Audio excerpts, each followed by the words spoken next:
Hi, my name is Denise Hurley, and I want to welcome everyone to my show, Harmonies.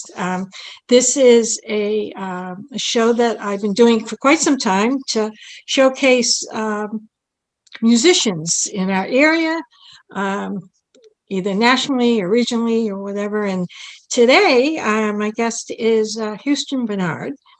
Welcome, Houston. Thanks. Nice to be here, Denise. So happy that you're on my show. So I'd like to start off just with one of your tunes, and could you tell me the name and maybe a little bit about the song? Sure. This is my current release. It's called The Drive-In, and I wrote this with a gentleman named Jake Anderson right after I did a weekend of shows. We did a lot of driving. I live outside of Boston now, so Okay. We drove down to New Jersey and Pennsylvania, whatever. We had maybe 3 hours sleep. It was a little crazy. I had, this is kind of funny. I had forgotten my pants because when I travel and I drive, I'm like in shorts, you know, comfortable. So I'm driving this van and, I forget my shorts. So I had to borrow the sound guy's skinny jeans. So I had some jeans and I had realized it like 20 minutes before the show. Yep. So I'm wearing cowboy boots with skinny jeans that are too small for me. And they're a little more revealing than I would have preferred. Sure. And then it was just a crazy drive. We were trying to get back to Massachusetts. We had another corporate show first thing in the morning. So, from basically Philadelphia or Doylestown, which is right outside of Philadelphia, to Stoughton, Massachusetts, it was quite an adventure. We showed up at the hotel, which I double checked. They had our name, didn't have our name. They gave our rooms away because we got there extra late. We had to stop at Walmart to get some jeans. I mean, it was a crazy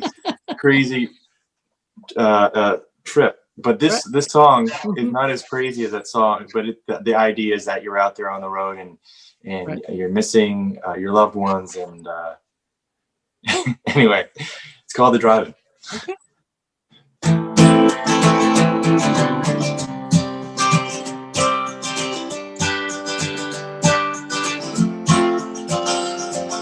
Southbound 95, bloodshot tired eyes, 6 hours down and 4 more left to go. 2 hands on the wheel of a cage made out of steel, hoping I can keep it on the road. It's long enough that I can make it home. So I grind, push this pedal to the floor. Hopes high that the pain's worth the reward. And I fly with this hell I'm driving through.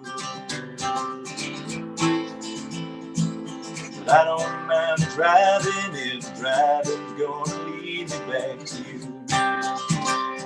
It was one hell of a show, but I just want you to know it's killing me to be so far away. 'Cause you're always on my mind, and all these kind of lines remind me of what I'm missing every day. So I grind, push this pedal to the floor. Hopes high that the pain's worth the reward. And I fly with this hell I'm driving through. But I don't mind driving if driving's gonna lead me back to you.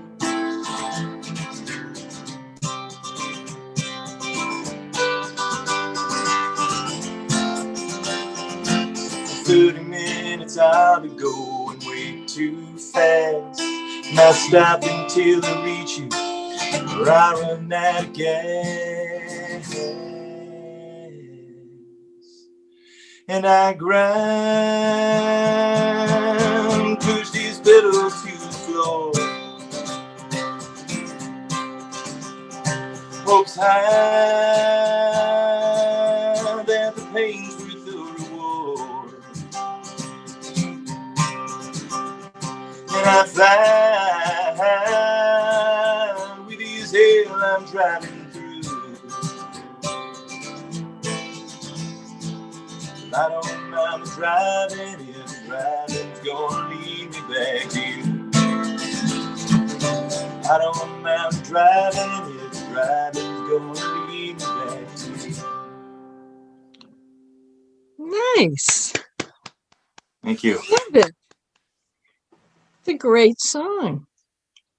Thanks a lot. Yeah, great song. Okay. So tell me about Houston Burnett.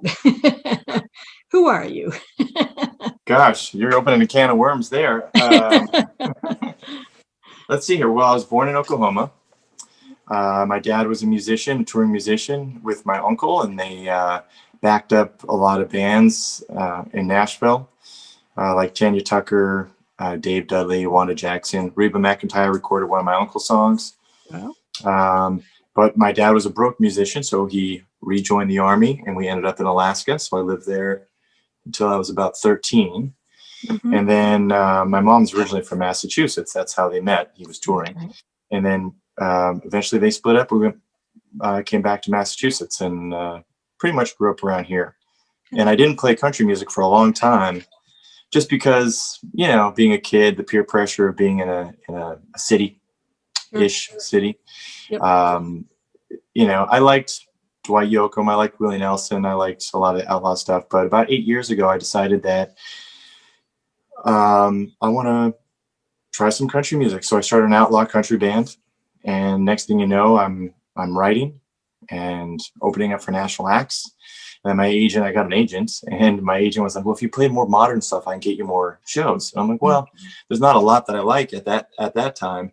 So I reached out. I was looking for good music to cover so we can get more gigs. And then we found a bunch of songs, and we just started just doing a ton of shows, like about 100 a year. And then we were, like I said, opening up for some national acts. And then, you know, 3 albums later, here I am, and I'm still releasing singles.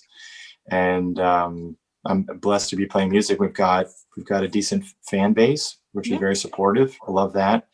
And we do some fly out dates. Like we were booked in Alaska, Really? actually for a festival. Yeah. But of course, with COVID, that canceled. Yeah.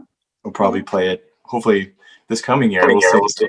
Yeah. Keep your fingers crossed, right? Yeah, totally, definitely. But yeah, I mean, and then I've been writing and trying to improve my craft and that kind of thing. Wow. That's awesome. So you've been writing. Okay. So who are your influences? Who are your mentors, idols that probably have helped you with your music? Well, yeah, growing up, I listened to a lot of Beatles and Elvis, and then I just kind of try to listen and consume everything. You know, I was into hip hop. I was into some metal. I was into Frank Sinatra, and I was into Bob Dylan. I was into a lot of different styles of music, and so it's really hard to pin down, you know, any type of favorites. But I get influenced by new stuff as well. I'm just, you know, thoroughly impressed by different things. And some of the things I'm impressed by are not necessarily the music, but how an artist can communicate to their audience. And I find that the most challenging. You know, I try to be my most true and honest self, and that's all you can really do. But that can be hard, especially if you play different styles of music and you know, like different things. And then my background is in marketing. So I'm like, okay, how is this market? I'm like, wait, just try to be your honest self as much as you can, you know. So I'm pretty much influenced by a lot of people. But recently this past year, I've been doing a lot more writing with some professional writers. And so my songs have definitely improved. My writing has improved, but I've had time to do it, you know. Yeah. So do you consider yourself, like the modern country type of person, a singer? more current in what modern country is as opposed to the old time country music.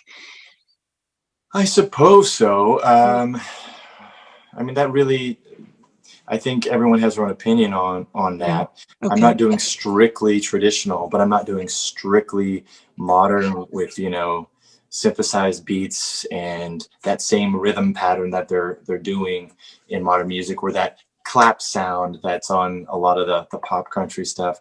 I have a song with a clap sound. Yep. Doesn't mean I'm doing modern, but at the same time, that same song has some kind of honky tonk twang guitar on it. Yeah. So I don't know. I'm just trying to make the best music that I can, and I'm not necessarily listening to trends, because at the end of the day, I'm independent. Right. I don't live in Nashville. Okay. I'm not 18 years old. Yep. Like, I don't have all of that going for me. What I do have going for me is some years of experience. Sure. Really love of the music, longevity. I was reading Bruce Springsteen's book, and he was always talking about longevity. And he's a great example of it, because there's a lot of great artists that burn out by the time they're 27. Right. If they don't continue living, then are they still creating stuff that's relevant or honest? So I just try to, it's my own journey, and I just try to be as honest as I can with that, and make stuff that I like. Yeah. And at the end of the day, if I like it, then I'm happy. Sure. I don't know if other people will like it, But you're happy. Yeah. Now, is Bruce an idol of yours? I'm not sure. I like the word idol as much, because that puts him up on a pedestal, and I guess he kind of would be, but I definitely grew up listening to him and admiring him, and as I've gotten older, I've learned to admire him more, especially after reading his book. I mean, even his just life philosophies, and I was like, oh, that makes sense, because there's not a how-to on how to be a musician. Right. If there was, it's probably not very good. I think what's great about Bruce's book is that it's like his story, and you take from it what you will. And I was reading reviews on it. You had people that was like, oh, it was good in the beginning, and then it really was terrible. I'm like, I don't even want to read the reviews, because you get out what you want from it, or what, everyone gets something different. Yeah. So for me, I learned some life lessons and put two and two together. I was like, oh, I didn't realize, like, for instance, how to be a better band leader.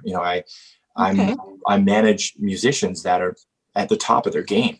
They're younger, young meaning like late 20s, early 30s, but they're very skilled musicians. So to manage people like that, when they have other opportunities, when they have an ego, they know their worth, or maybe their ego is a little bigger than it should be, or whatever it might be. In order to manage musicians, I learned a lot from that. That takes time and wisdom. I remember actually Prince was on Arsenio Hall's show being interviewed, and he said that that's what he learned from Bruce Springsteen, is that how to better manage his band. Okay, that's interesting. Yeah, very interesting. I watched your videos, and I have to say one of my favorites was "Wait for It." Really liked that one a lot. And can you tell me a little bit about the story behind that particular song? Well, so I write a lot of my music, and some songs I don't write, that I record them. So Mary Haller is a writer that I work with a lot, and I always reach out. I say, what else do you have? Do you have any songs that you wrote with somebody else that might work for me? And that song, "Wait for It," was one of those songs. I was like, ooh, I like this song. And I recorded that with Brian Charles at Sipa Studios in Brighton. Okay. And for me, it was just, I love the story about it being, a lot of country music is about, remembering the past and kind of idolizing the past, And that was kind of the story. It's like that first time you took a sip of moonshine or a drink, you're like, whoa, or that first time you kissed someone that you were really, really into, you're like, oh my gosh, that was, exciting and thrilling. Yeah. So that feeling you get is like, that's what the song's about. Wait for it, wait for that feeling, it's coming. And then, oh my gosh, that feeling. Yeah. And then the video itself we shot down at in Norwell, Massachusetts, at the North Star Horse Farms. Michelle North, who does the Okay. North Star Rodeo and stuff, she was Yeah. nice enough to let us shoot down there. We did a big bonfire, and we had a bunch of our friends and fans come down. It was a lot of fun. Yeah, it looked like it was a really good time. I really liked the energy and the setting. It was a great video. Really, really good. Thanks a lot. I've directed most of my videos and wrote them, and sometimes we do a bit of spur of the moment, but I get like a skeleton idea, get the bare bones, and then when we get out there and we do it, we get a little more creative. But it's all, good intention and, and a lot of fun. No, great stuff. Really, Thanks. really great stuff. You mentioned Nashville. Now, have you been there? Have you lived there? Have you gone down at all? Or I've been down a bunch of times. I've done some writing sessions with some people down there. I've done a few shows, writers rounds as well, and I've started recording down there. For a long time, I didn't want to sound Nashville, right. But my manager had there was a couple labels that were interested, and they're like, "Well, we need more of the Nashville sound." I'm like, "Okay." So my manager convinced me to go down there and record because I want to sound a little different. Sure. But I'll tell you, as much as I love recording in New England, it's a whole different thing down there. Yeah. The musicians, we use studio musicians. Okay. And we did it quicker. It was cheaper, and the quality was just like, it wasn't necessarily original sounding, but it sounded really good for the Nashville sound. The musicians are super high caliber. And I'm so proud of the work we did. And the producer, Bill McDermott, who's worked with a ton of people, including what's his name, George Strait, and he's worked with a ton of people. And I was like, oh, this is actually better. So my focus wasn't on managing the band. My focus wasn't on, all of these other things. All I had to focus on was my job. Right. And it was, like I said, it was substantially cheaper to do it that way. So I think that's how I'll be recording in the future. I was hoping to go down in these couple of weeks in December here, but the numbers are just way too high, and they're not as concerned, I feel, because they're not masking up down there. So I get it. Everyone has their feeling about it, but so do I. Yeah. Oh, yeah. I want to be safe. Absolutely. Absolutely. Well, now I have a question about, so during the pandemic, all this craziness going on, how have you been getting your music out there? I mean, are you on the road? Have you been able to do anything, or I'm just curious? Not really. No. We've had 4 or 5 full band shows, and those were outside, and everyone's the band is hypersensitive to it, the pandemic. Yeah. So when there are people that aren't hypersensitive to it, they get a lot of anxiety. So I have to kind of help manage that situation. Sure. We had people on the stage, dealing with gear, which they shouldn't have been, or whatever, without masks. And we're like, we're in the middle of a pandemic. Yeah. Yeah. And so that can be challenging, but it's also nice to be able to play. It's also nice to be able to see people. Absolutely. And hopefully we'll get back to that, hopefully by next summer. But it's been tough. We're going from 100 dates a year to 5. Right. Yeah. And it is for musicians. Tough. Yes. For musicians, it's, playing music is like breathing. Yeah. So to try to hold it back. So the way I've been doing live streams every week. I do a Music Mondays now, which is starting to pick up. Good. On Facebook. I've been doing that every Monday at 7 p.m. Nice. I go guests on other people's shows. So I'm doing what I can. I do a lot of writing. I'll do pop-up live streams just because I want to see people and play for them. Yeah. Yeah, that's a good way to do it. That's a good way to do it. I know a lot of the musicians that I interact with are doing the same thing. They're trying to come up with the different ways of, keeping their music out there and playing. And so they're doing their concerts like once a week or once a month or whatever, just to have live music out there, which is so important to keep it out there. It is. For, I was actually doing it right in the beginning of the pandemic. I was doing it every day because I know that well, people were telling me, it's like, thank goodness you're playing for us because right. we're here alone at home doing nothing. Yeah. You know, this is something to look forward to every day. So I was doing it every day for a while, which honestly was taking a bit of a toll to try to come up with new stuff. so, so I was like, well, I'm just, you know, I just want to be there for you, Yeah. and being able to play is beneficial to me. Yeah. So I was doing that for a while. Then I was doing it a couple of days a week. And I was like, you know what? Let's just do it once a week, and maybe I can do some pop-up stuff. But I don't want to overcommit myself. Right. Right. Well, good. I'm glad you're able to get the music out there for yourself and to have people be able to hear what you have to say with your music. Um, so your mom is originally from Massachusetts, and so you ended up back here in Massachusetts. That's why you're in New England growing up, and this is your base, living in Massachusetts. It is, yeah. Okay. Yeah, my mom was, she is originally from Worcester. So I ended up going to high school and college in Worcester. I was also in the Army. Okay. So I ended up going to Worcester State. Okay. Yeah. Through the military. Yeah. I know. Well, I'm not far from Worcester from where I live. Yeah. Because I live in Lancaster, so it's it's like 20 minutes from Worcester, so that's cool. So I guess I guess my question is, do you have a lot of country music fans here in Massachusetts? Do you find there's a lot of people that want to hear country music? It is. I think there's a stereotype that country music is just Southern or something, but Right. It's not. Country music is, I mean, if you look at like bands like Zach Brown, who sell out Fenway Park 3 days in a row, or Kenny Chesney, who sells out Gillette Stadium a couple of days in a row for years. Country has always been huge up here. That's why my dad was touring up here, you know, before I was born, is because there was work up here.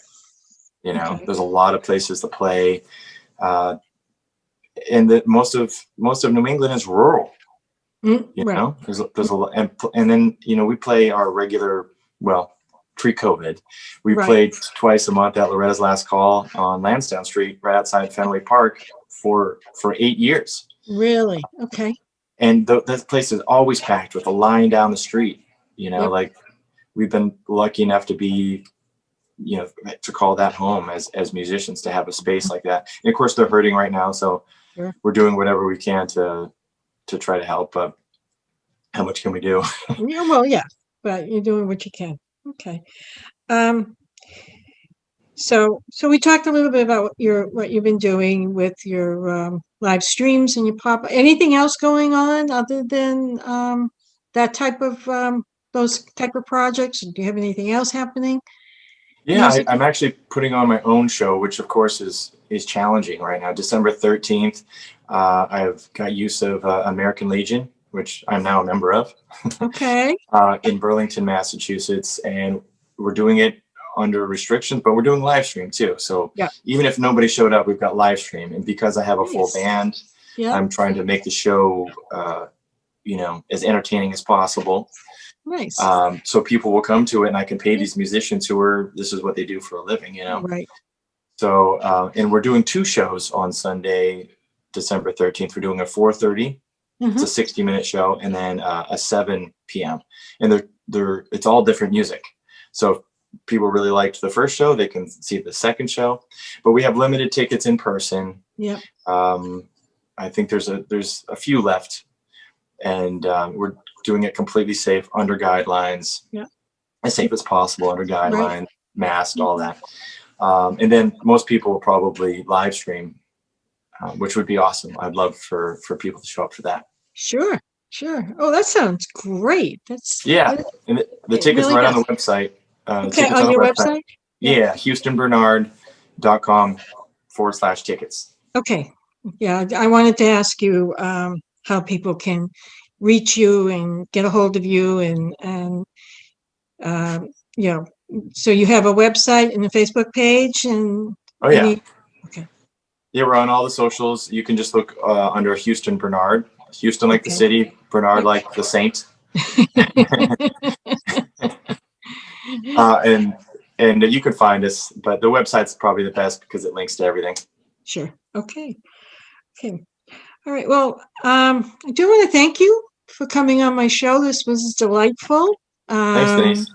I really wish you the best in everything you do. And if you don't mind, if you'd like to close out our conversation with a song, it would be Yeah, I awesome. would love to. I appreciate you having me, Denise. I hope you're doing well. I see the Christmas tree behind you. That looks well decorated. Yeah, we're very festive here at home, you know. Yeah. So things are well here. Yep. Glad to hear it. All right, this is the I released this song actually in the summertime, and the video ended up getting on CMT, and pretty excited about the song. It's called "The American Dream." Okay.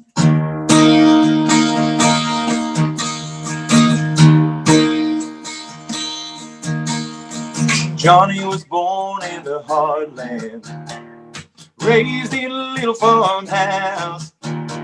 He worked the land with his two hands, didn't wanna let his daddy down. Taught to beat the Bible, dated a homecoming queen. After graduation and 2 pink lines, he was chasing that American dream, the one that we all believe in, and we all want to be free. But a 30-year alone in overtime weeks keep us chasing that American dream.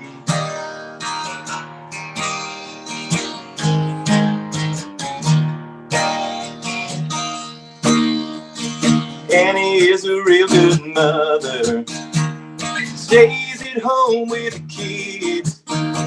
With Johnny gone all day long, she's wondering if this is it. The month lasts longer than money.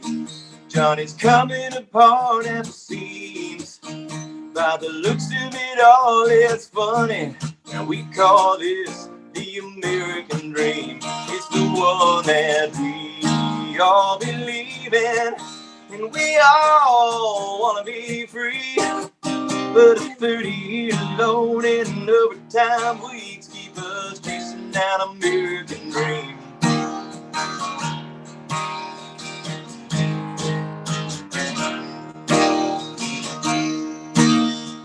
We thank the ones who sacrificed the ultimate price they paid, but it's hard to enjoy that freedom when Uncle Sam's got you slaving away. Yeah, it's what we all believe in, and we all want to be free. But a 30-year alone in overtime weeks keep us chasing that American dream. Yeah, chasing that American dream. Oh, we're chasing that American dream. Chasing that American dream. Hey! Oh, yeah! Thank you so much, Denise. Thank you. I really enjoyed it. And again, I wish you all the luck, and I hope, someday we can meet in person when everything gets back to where it should be. Sounds good to me.